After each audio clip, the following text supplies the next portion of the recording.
गोरखपुर की इस ऐतिहासिक होलिका दहन समिति के शोभा यात्रा कार्यक्रम में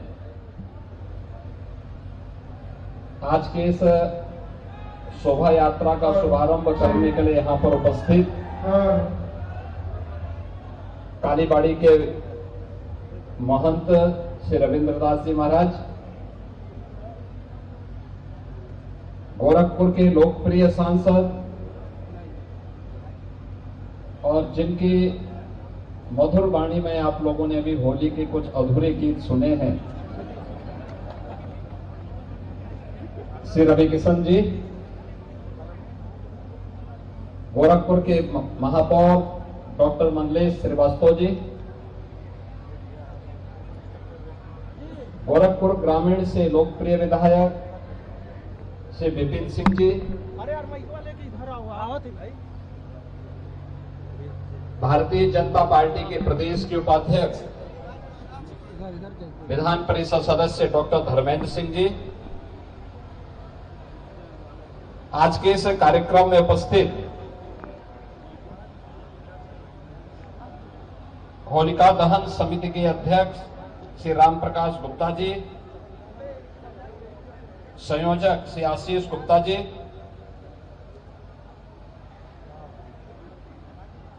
मंच का संचालन कर रहे श्री संदीप शर्मा जी, भारतीय जनता पार्टी महानगर के संयोजक श्री राजेश गुप्ता जी,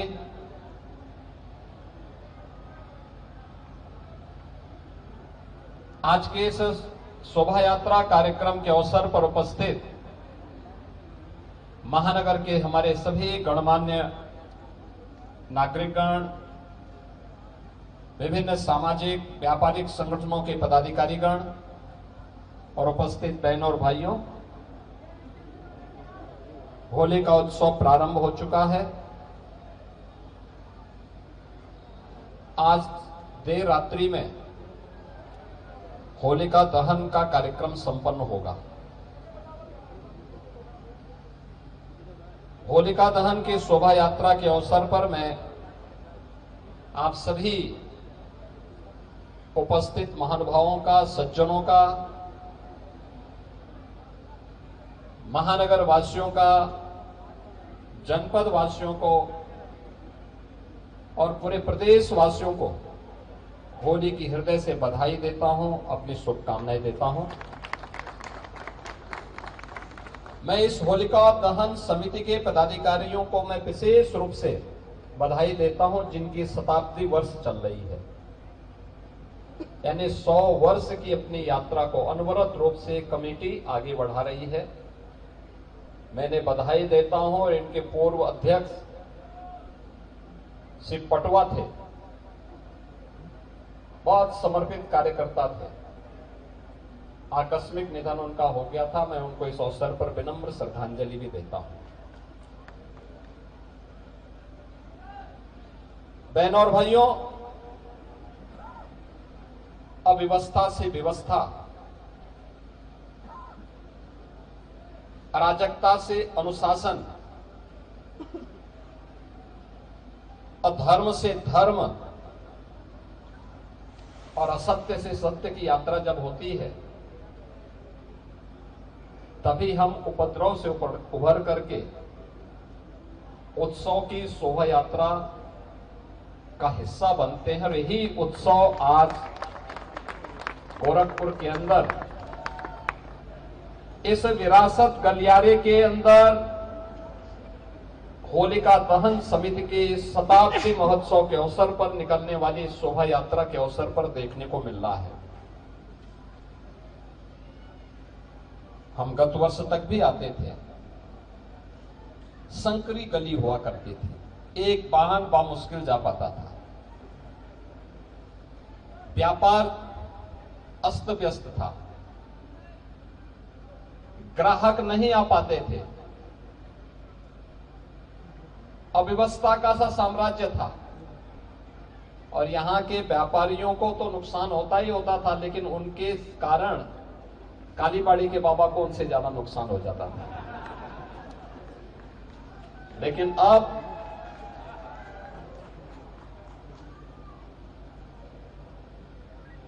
मैं इस बात को मान सकता हूं कि जब ये गलियारा बन रहा है और जिस दिन बन जाएगा, ये गोरखपुर का सबसे खूबसूरत गलियारा होगा गोरखपुर का। हम लोगों ने बंधु सिंह पार्क में कुछ दुकानें बना के दे दी हैं और बाकी दुकानों को बनाने के लिए भी हम लोगों ने जगह भी चिन्हित कर दी और उसके लिए पैसा भी अलॉट कर दिया है। जो यहाँ पे डाइट कॉलेज के पास एक नया कॉम्प्लेक्स तैयार होना है। देखिए, किसी को उजाड़ना नहीं, वह फल फूल सके, उसके सामने अवसर आ सके, उसका व्यवसाय आगे बढ़ सके। भाई रवि किशन तो कहीं भी नाच गा करके पैसा कमा सकता, लेकिन कालीबाड़ी के बाबा कहां से कमाएंगे? जब आपकी समृद्धि होगी तभी बाबा के पास भी कुछ आएगा। और इसीलिए इस गलियारे को विशेष रूप से गोरखपुर का पुराना गोरखपुर है। पहले यहीं से पूरा पूर्वी उत्तर प्रदेश का व्यापार संचालित होता था।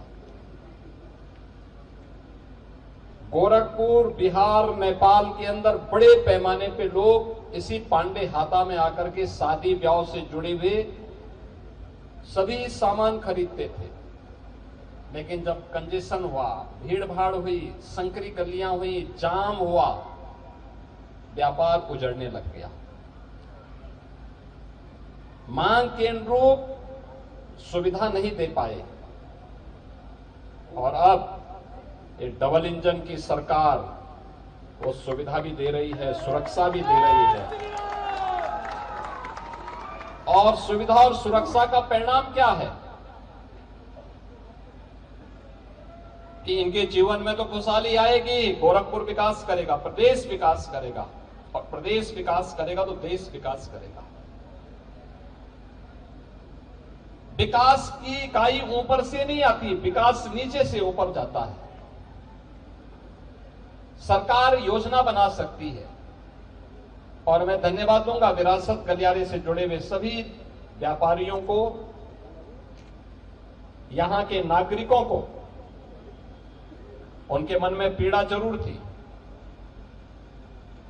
लेकिन उन्होंने व्यक्त नहीं किया बल्कि सहयोग किया। और आज उसी का परिणाम है कितना शानदार गलियारा। मैं भी जैसे मैं यहां प्रवेश किया तो मैं स्वयं पहचान नहीं पा रहा था। मैंने कालीबाड़ी के बाबा से पूछा, मैंने कहा हम लोग कहां आ रहे हैं, पांडे हाता कहां है? बाबा ने कहा यही है। मैं समझा कि ऐसा तो नहीं है कि बाबा जो है डोसा खिलाने के लिए कालीबाड़ी ले जा रहे हैं। यद्यपि उन्होंने कभी खिलाया नहीं, लेकिन मैं सुनता हूं कि खिलाते हैं। बाबा ने कहा नहीं नहीं, यही है पांडे हाता का मार्ग। देखो, पहले की तुलना में 3 गुना ज्यादा चौड़ा हो गया है मार्ग। देखो ना कितना शानदार लग रहा है। और अभी यहाँ पे फसाड भी कायदे से आ जाएगा ना, एक जैसा कलर, एक जैसी डिजाइन के साथ। गोरखपुर ही नहीं, प्रदेश का सबसे शानदार गलियारा हो जाएगा। यही है विरासत का संरक्षण। जिस विरासत का संरक्षण आप पर्व और त्योहारों के माध्यम से भी करते हैं। होली 100 वर्षों से ये होलिका दहन समिति इस शोभा यात्रा के माध्यम से अपनी विरासत का संरक्षण कर रही है। दीपावली हर घर में मनाई जाती है। सरकार के सहयोग की आवश्यकता नहीं है। इस होली के कार्यक्रम में सरकार नहीं सहयोग करती है, लेकिन स्वतः स्फूर्त भाव के साथ हजारों की संख्या में लोग अपने पर्व और त्योहार का हिस्सा बनकर के उत्सव का आनंद लेते हैं। आपाधापी के युग में उस समय व्यक्ति उत्साह से, प्रेम से मिल सके, इससे ज्यादा बात क्या हो सकती है? कोई तनाव नहीं, कोई उपद्रव नहीं, कोई भय नहीं, कोई अराजकता नहीं, कोई गुंडागर्दी नहीं। यही तो राम राज्य है। सबको सुरक्षा का एहसास है, सबको विश्वास है, एक दूसरे के प्रति सम्मान का भाव है।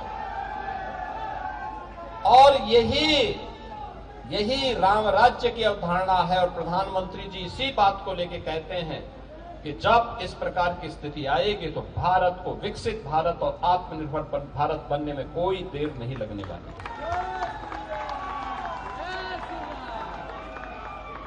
और यही स्थिति पैदा करने के लिए ये कार्य चल रहा है। बहुत शीघ्र ये कार्य जब होगा तो आप देखना, शानदार गलियारा जो भी जाएगा गौरव की अनुभूति करेगा। यहां का व्यवसाय फिर से पनपेगा। कुछ लोगों के वहीं पे प्रतिष्ठान दुकानें आ गई, लेकिन कुछ लोगों को जहां पर वहां जगह कम हो गई थी, नहीं मिल पाया, बंधु सिंह पार्क में और यहां पे नॉर्मल में जो हम लोग कॉम्प्लेक्स बनाने जा रहे हैं, यहां पे उनको भी दुकानें उपलब्ध करवाएंगे। और मैंने ये भी कहा, मैंने कभी दुकान का किराया इतना रखना कि हर व्यापारी उसको वहन कर सके, बहुत ज्यादा किराया भी मत देना। ऐसा नहीं कि लोग ज्यादा आवेदन कर दें तो उसमें कालीबाड़ी के बाबा की तरह रेट बढ़ते जाए, रेट बढ़ाना मत उसमें। और इसीलिए अच्छे ढंग से कार्यक्रम हमारे हों। होली का ये त्योहार हम सबको इस बात का एहसास करा रहा है कि पर्व और त्योहार हमें तब आनंद का अवसर देते हैं जब शांति होती है, सौहार्द होता है। आज पूरी दुनिया के अंदर उपद्रव है, अराजकता है, अव्यवस्था है, छीना झपटी है, लेकिन हम सब भारतवासी गौरव की अनुभूति कर सकते हैं कि भारत का यशस्वी नेतृत्व प्रधानमंत्री मोदी जी के नेतृत्व में भारत को विकास की नई बुलंदियों की ओर पहुंचा करके नए भारत का दर्शन हम सबको करा रहा है। ये नया भारत जहां अवसर भी है और उत्सव भी है, हर व्यक्ति के लिए, हर तबके के लिए, क्या नौजवान हो, क्या बुजुर्ग हो, क्या महिलाएं हो, क्या पुरुष हो, क्या अन्नदाता किसान हो, क्या व्यापारी और उद्यमी हो, समाज के हर व्यक्ति के लिए अवसर है। और अवसर के साथ साथ पर्व और त्योहारों की एक लंबी श्रृंखला उत्सव के रूप में हम सब के पास है। 2014 के पहले ये उत्सव नहीं मनाए जा सकते थे, नहीं मनाए जा सकते थे। उत्तर प्रदेश में तो पर्व और त्योहार के पहले कर्फ्यू लग जाता था। कितना तनाव रहता था, कितना तनाव रहता था। सरकारें समाज को बांटती थी उस समय, और बांटने का जो पाप करती थी उसका परिणाम व्यापारी को देना होता था, नागरिक दे चुकाते थे। पर्व और त्योहार के पहले कर्फ्यू लग जाता था, गुंडागर्दी चरम पर, न बेटी सुरक्षित थी, न व्यापारी सुरक्षित था। लेकिन आज न कर्फ्यू है और न दंगा, अब तो यूपी में है सब चंगा। अब सब और उत्सव है, पूरे प्रदेश भर में उत्सव। पिछले 15 दिनों से मथुरा वृंदावन में होली का कार्यक्रम चल रहा है, अलग अलग स्थानों पर, गोकुल में, बरसाना में, नंदगांव में, बलदेव में, गोवर्धन में, मथुरा में, लाखों की संख्या में। बरसाना में जिस दिन होली थी 10 लाख से अधिक लोग वहां आए थे इस होली के उत्सव में, 10 लाख से अधिक। नंदगांव में यही भारी भीड़ उमड़ रही है। गोकुल, वृंदावन, गोवर्धन, बलदेव, मथुरा, एक लंबी श्रृंखला होली खेलने के लिए। और ये स्वतः होता है, सरकार कोई सहयोग नहीं करते, सरकार केवल सहयोग सुविधा वहां पर व्यवस्था बनाने में योगदान देती है, बाकी लोग स्वतः आते हैं, उत्सव का आनंद लेते हैं। विदेशियों की आंखें फटी की फटी रह जाती हैं, इतने अच्छे उत्सव क्या मिल रहे हैं। जो लोग हम पे आरोप लगाते थे कि हम बटे हुए हैं, कहां बटे हैं, कहां विभाजन है। ये हजारों की संख्या में श्रद्धा यहां पे लोग होली खेलने के लिए आए हैं, होलिका दहन की शोभा यात्रा में भाग लेने के लिए आए हैं। किसी की जाति का पता नहीं, सारे लोग मिलकर के एक साथ होली का आनंद ले रहे हैं। होली के आनंद के साथ इस शोभा यात्रा का हिस्सा बन रहे हैं। हजारों वर्ष पहले कभी होलिका का दहन हुआ होगा,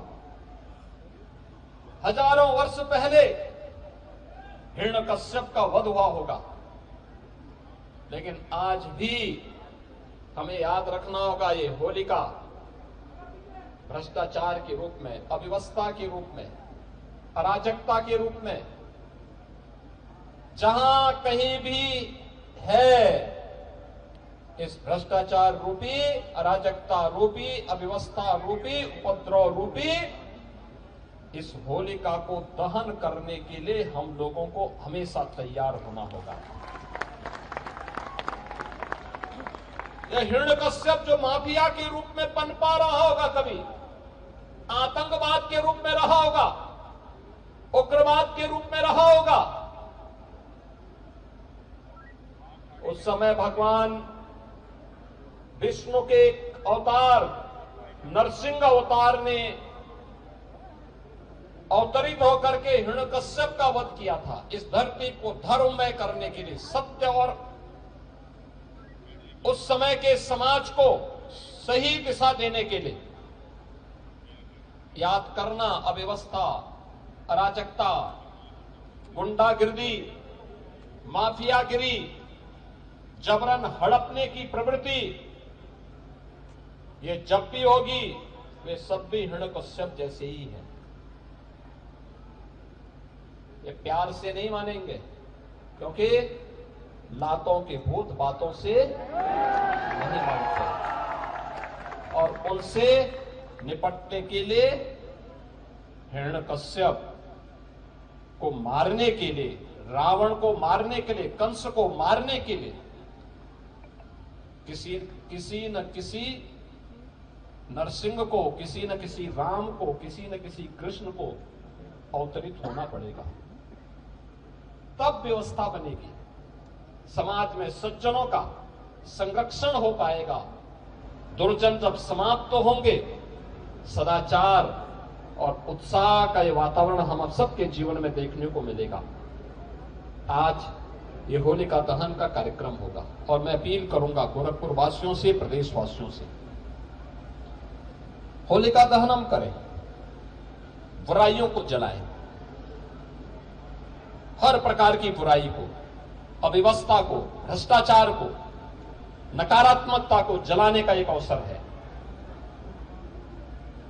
हम उसके साथ अहंकार को जलाएं,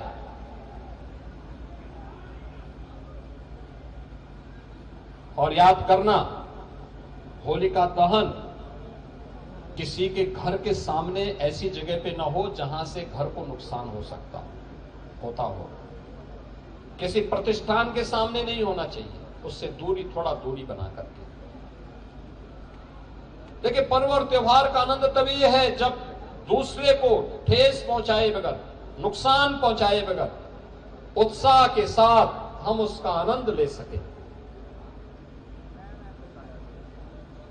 उत्साह का आनंद तभी होता है जब हर गरीब, हर नागरिक खुशी के साथ झूम करके उस उत्साह का हिस्सा बन सके, भयभीत न हो, उसके मन में भय न हो, किसी प्रकार का कोई कुंठा न हो, और होलिका दहन के स्थल भी हम उसी प्रकार से तैयार करें, घर से दूरी पे हो, प्रतिष्ठान से दूरी पे हो, होली के गानों को होली के रूप में गाते हुए हम एक कार्यक्रम करें, अग्निदेव की पूजा करें, सृष्टि के रचयिता भगवान विष्णु का स्मरण करें, नरसिंह अवतार का आह्वान करें, और ये कार्यक्रम उत्साह के साथ होली के गाने गाते हुए गाएं, अश्लील गाने न हो, याद करना, जब भी किसी गाने में अश्लीलता आएगी वह पतन की ओर हमें लेके जाता है, हमारे पर्व और त्योहारों के महत्व को कम करता है।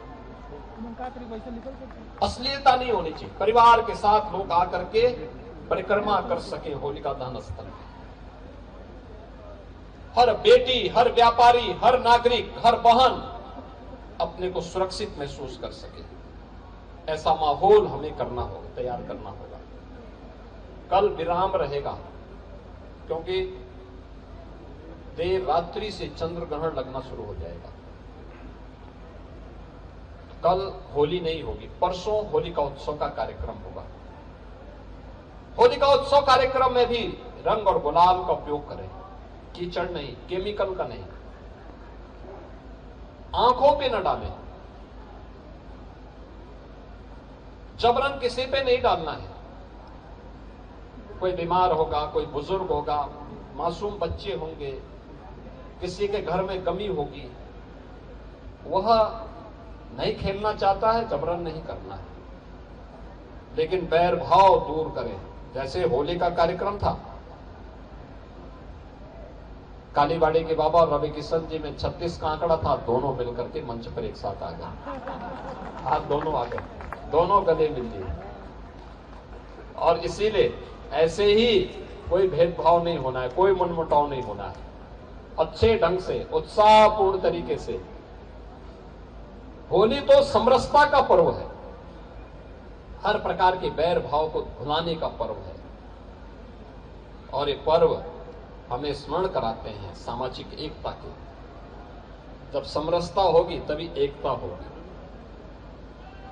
जब एकता होगी तभी अखंडता होगी, और इसको बनाए रखने के लिए हम सबको मिलकर के कार्य करना है।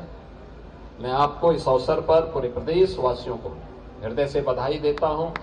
विरासत गलियारा से जुड़े हुए इस शानदार पांडे हाता में आज हम लोग इस उत्सव के साथ जुड़े हुए हैं, इसकी शुभकामना देता हूं, अपनी मंगलमय कामना आप सबको देता हूं, प्रदेश वासियों को देता हूं, और यहाँ के सभी उद्यमी, व्यापारी और यहाँ के नागरिकों को इस विरासत गलियारा के लिए, उनके योगदान के लिए हृदय से उनका अभिनंदन भी करता हूं, और उन्हें इस बात के लिए आश्वस्त करता हूं कि वे सभी लोग शानदार तरीके से रहेंगे, उनको अच्छे सुविधा से युक्त सरकार करेगी, हर प्रकार का सहयोग करेगी। आप सबके प्रति मेरी मंगलमय शुभकामनाएं हैं। मेरे साथ आप बोलेंगे, भारत माता की, भारत माता की, भारत माता की जय श्री राम, जय जय श्री राम। नरसिंह भगवान की, नरसिंह भगवान की। नमः पार्वती पतिये हर हर